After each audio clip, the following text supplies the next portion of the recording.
When Jean Perron became the head coach of the Montreal Canadiens, it came to no surprise from people from New Brunswick and the Gaspé region of Quebec, because Jean Perron's decade as the head coach of the powerhouse Universite de Moncton Aigle Bleu Blue Eagles gave him international prominence, not only national championships, but a big respect on the national level.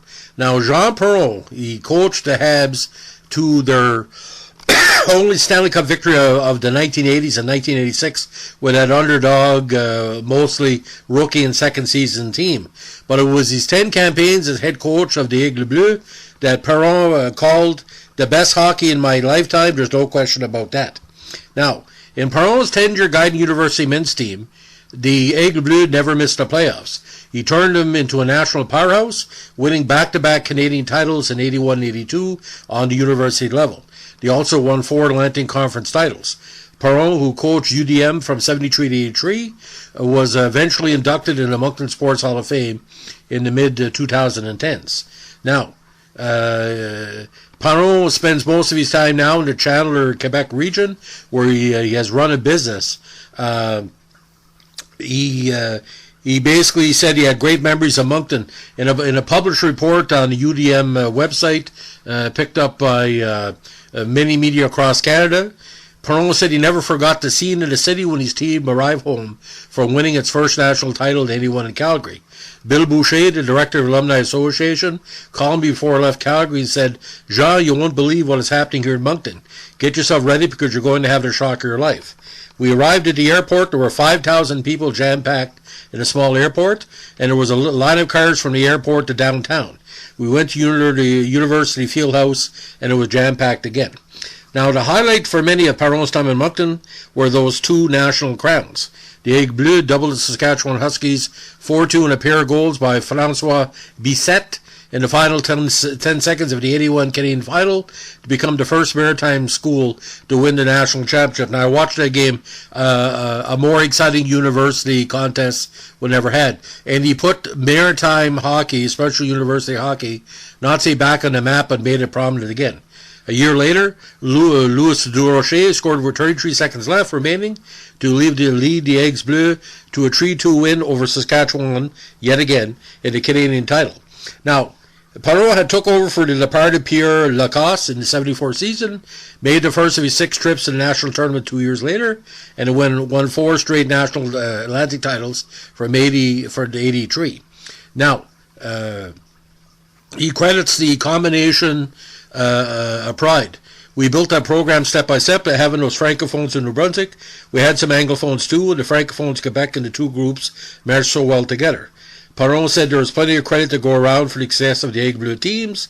He noted the impact both former elected director Jean-Guy Vianneau and Alumni Association director Bill Boucher had on the program. And stated many times how proud he is. Now, he took much pride in his position. He recalled the late Claude Savoie of Acadian Construction once addressing a crowd in Ottawa while raising funds for the university. He said, "As Acadians, there are 3 things that we can't forget and that we are all about. Edith Butler, La Seguin, and the Blue Eagle," said Perron. For me, that was something to hear.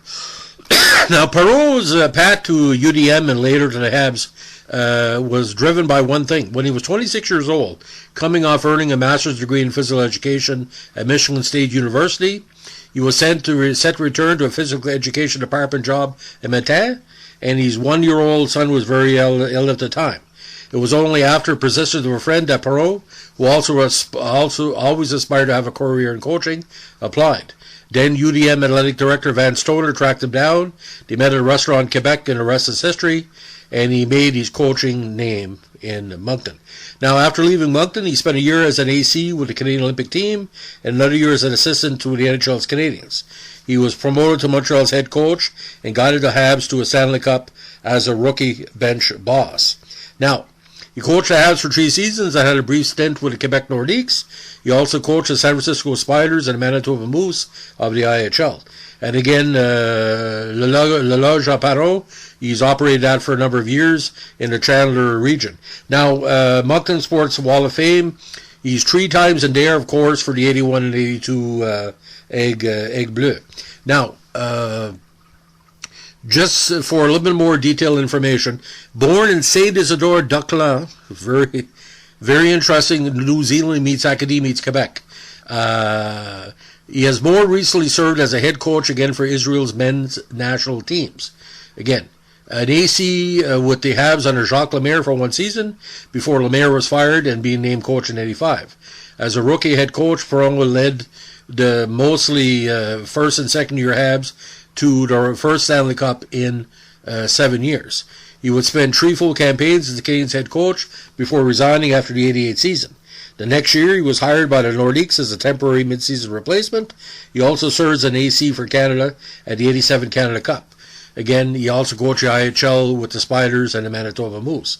Now, Perron was not well respected by certain players on the Habs and certain other players at the pro level. His tough and often authoritarian coaching style resulted in tumultuous relationships with several of his players and staff, including a long-standing public feud with former Hab great Chris Nolan. And many other books have talked about it, and I'll let those people talk about it. Now, he did have a professional announcing career. He was a hockey analyst for different media outlets, and he appeared regularly on TQS sports talk show, 110%. However, he's had some negativity over the years and have been published reports. He was often mocked for his incorrect use of proverbs and idioms, and a book, Les Perronismes, supposedly listing his most famous linguistic faux pas, were published in 2001. Like I said, a complicated person, a complicated result, but the result is still there. When is the last time you heard a NHL coach winning a university title in Canada and winning a Stanley Cup? It's there. Now, when in 2004 he was named the coach of the Israeli under-18 and senior men's national squads, he helped build the teams to new heights, with Israel being promoted to Division I for 1 year. One of the biggest stories in hockey of the last 15 years on the amateur level. He left after 2 seasons but returned in 2011 and led the under-18 team to a double IHF World Under-18 Division II Group E title in 2013. Now, first year with Montreal, magic season, 40, 33, and 7. Had a better record his second season, 41, 29, and 10. They made as far as the semifinals against Philadelphia. Unfortunately, losing to Boston with a much better record again.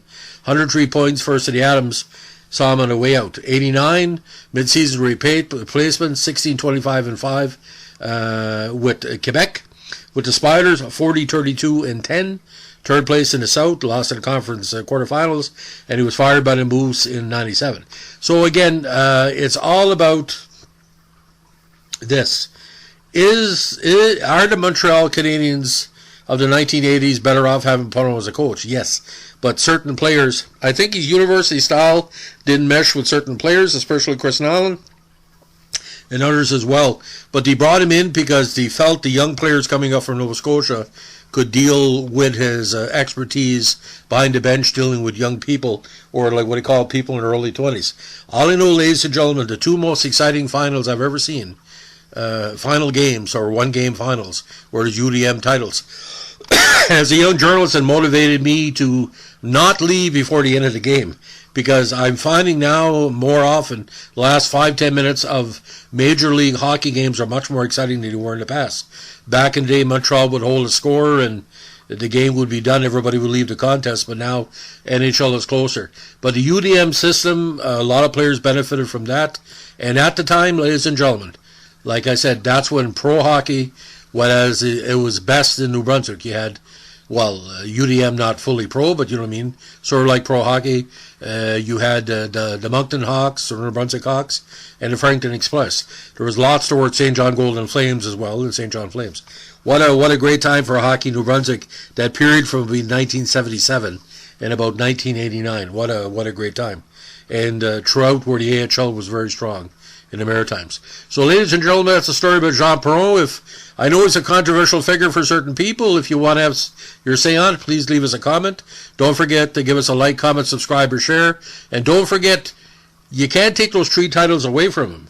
So whether players didn't like him or the fact is he made mistakes in speaking, Some people didn't like him. I had no problem with him, but then again, I didn't have to play for him. So, if you did play for Jean Perron and you're hearing this podcast, give me your information. Or if you followed Moncton back in the day, if you know of a story they can talk about without us getting sued, let me know. Thanks for listening. Bye.